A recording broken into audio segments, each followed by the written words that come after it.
Hi, this quick tech tip of the day is about how to split your screen on the iPad.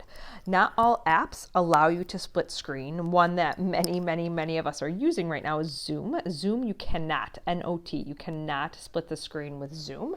But two that I use often in my class are Safari and Google Docs. So I'm going to show you how to do that. You first want to make sure that you have them on this floating dock on the bottom, and you can see I have Safari on the left side and Docs on the right. If you don't know how to do it, you just navigate, open up those two apps, and they'll automatically be on the dock for you. Then I want to open up my activity. So here's my activity, and I start typing in. I'll use a different color.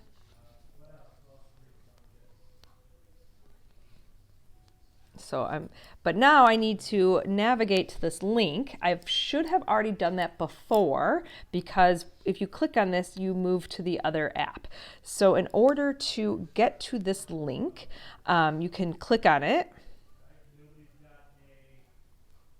open link, and then notice I moved to Chrome. Some of you can use Chrome. If you use Chrome, feel comfortable using Chrome. Other of you might want to use Safari. So I have it in Safari, so I'll show you that. I will have it. Imagine if it opened up in Safari. So I'm here, but I don't know what the instructions are. I need to get that Google Doc back. So I take my finger and I need to be below the screen. So in that white part or the black part or gunmetal part of your iPad, so not on the touch screen, but on the part below it. And I take my finger and I swipe from that part below to just a little bit so that I can see my iPad menu dock here. And then what I'm going to do is I'm going to click and drag that Google Docs to the right side of my screen. If you don't go all the way to the right side, you could do the left side if you want, but if you don't go all the way to either side, it will hover on top instead of doing side by side.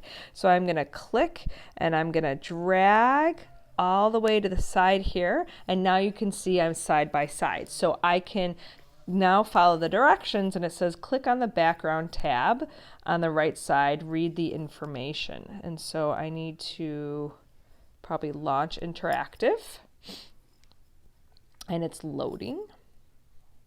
And then this might be the background tab right there, and then I start answering the questions. If you need to move and make the size adjustments, you can always move in that middle line. You can go like that to make it smaller that way, or you can go this way and make each window smaller. And in order to get rid of the window, so say I'm done and I've filled out everything and I need to submit, I want to get rid of the Safari or the Chrome window, I just take that green bar in the middle and just swipe all the way over past the screen, and now I've only got one window. And that is how you do a split screen. And you can do it with lots of things. You can do photos. I don't have photos right now. I can do, I believe, Google Classroom, a split screen. There are so many different apps that you can do split screen. If you want to know what the hover is, then you do this. It's very similar. You take your finger below the actual touch screen, so in that white, black, gunmetal part, and you have your dock. And then I'm going to use the Safari. I'm going to click and drag. And now if I don't move it all the way to the right and I just pull it up here, any place in the middle, now it's hovering. So if you like the hovering idea, you could then move this wherever you can move it front and back and whatever you want to do. If you like to hover on the right, in order to get rid of this screen, you completely swipe. My fingers are not liking me today. Swipe it off. Come on. There we go. You completely swipe it off the screen. And that's how you do the split screen and the hover app. Hopefully this helped you out a little bit. If you have any recommendations, please let me know. Feedback, comments, and anything suggestions you'd like me to show you for quick tips.